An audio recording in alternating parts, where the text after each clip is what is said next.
আমরা প্রায়ই ভাবি এটা আমার সাথেই কেন হলো। আবার কখনো যখন জীবন আমাদের অনেক কিছু দেয় তখন আমরা অহংকারী হয়ে যাই। আমাদের চাওয়া পাওয়া আর সাফল্যের ভিড়ে আমরা ভুলে যাই সব কিছুই আমাদের সৃষ্টিকর্তার লিখে দেওয়া পরিকল্পনার অংশ। আমরা তার পরিকল্পনা ভুলে যাই।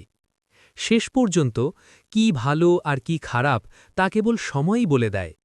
হয়তো আপনি এখন কঠিন সময় পার করছেন, অথবা স্বাচ্ছন্দ্যে আছেন এবং ভবিষ্যৎ নিয়ে ভাবছেন না। তাহলে এই গল্পটি আপনার জন্য। এই গল্প শুধু আপনাকে ভাবাবে না, হয়তো আপনাকে বদলে দেবে। তাই শেষ পর্যন্ত মনোযোগ দিয়ে শুনুন। সবুজ পাহাড়ের পাদদেশে ঘন জঙ্গলের পাশে একটি ছোট গ্রাম ছিল। সেই গ্রামে বাস করতেন এক বিনয়ী মানুষ, মিস্টার আদম। মধ্যবয়সী মিস্টার আদম খুব সাধারণ জীবনযাপন করতেন। টাকার অভাব ছিল নিত্যসঙ্গী। দিনে 2 বেলা পেট ভরে খেতে পারলেই তিনি সেটাকে আল্লাহর বিশেষ রহমত মনে করতেন।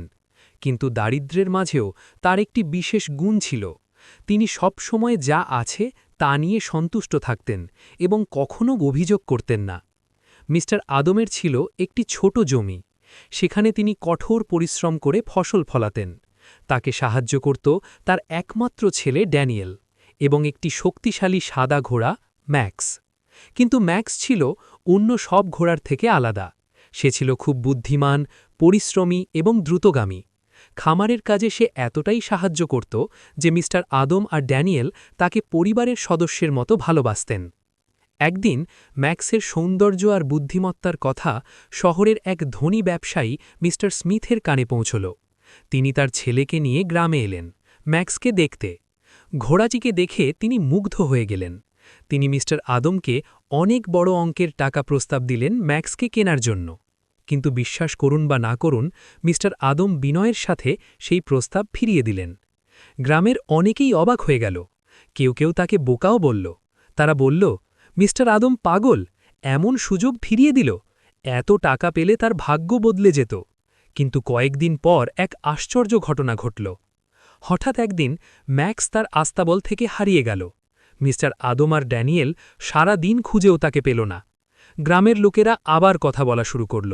দেখেছ, এত দামি ঘোড়া রাখার যোগ্যতাই ছিল না।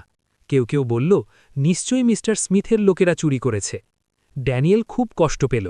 সে বাবাকে জিজ্ঞেস করল, বাবা, আমরা এত গুরুত্বপূর্ণ কিছু হারালাম, আপনি এত শান্ত কেন? মিস্টার আদম হেসে বললেন, বাবা, প্রতিটি ঘটনার মধ্যেই ভালো মন্দ দুটো দিক থাকে, এত চিন্তা করো না। ড্যানিয়েল পুরোপুরি বুঝতে পারল না। কিন্তু কয়েকদিন পর অবিশ্বাস্য কিছু ঘটল। এক সকালে তারা মাঠে কাজ করছিল, হঠাৎ দেখে ম্যাক্স ফিরে এসছে। আর সে একা আসেনি, সাথে নিয়ে এসেছে 5টি বুনো ঘোড়া। গ্রাম জুড়ে খবর ছড়িয়ে পড়ল। যারা আগে হাসাহাসি করছিল তারাই এখন বলছে, মিস্টার আদম কত ভাগ্যবান। কিন্তু মিস্টার আদম আগের মতোই শান্ত রইলেন। ড্যানিয়েল বুনো ঘোড়াগুলোকে প্রশিক্ষণ দিতে শুরু করল। কিন্তু কয়েকদিন পর একটি ঘোড়া তাকে ফেলে দেয় আর তার পা ভেঙে যায়।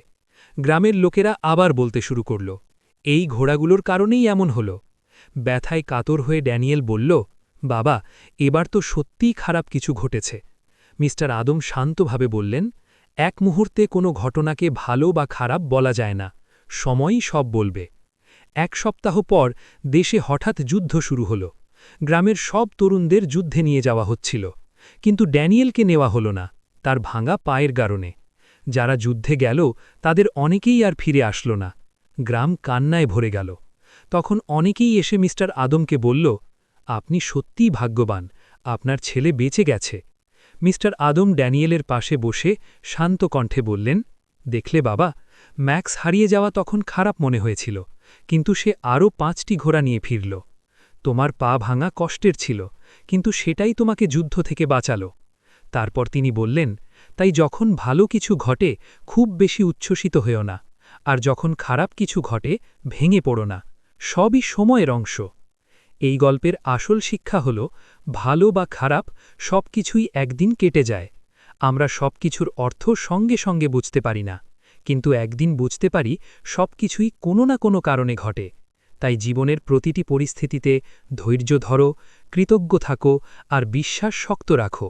মনে রাখবে, ভালো হোক বা খারাপ, একদিন সবই চলে যাবে। কঠিন সময়ে ভেঙে পড়ো না, আর সুখের সময় অহংকারী হয় না। জীবনে সব কিছুর মধ্যেই এক ধরনের ভারসাম্য আছে।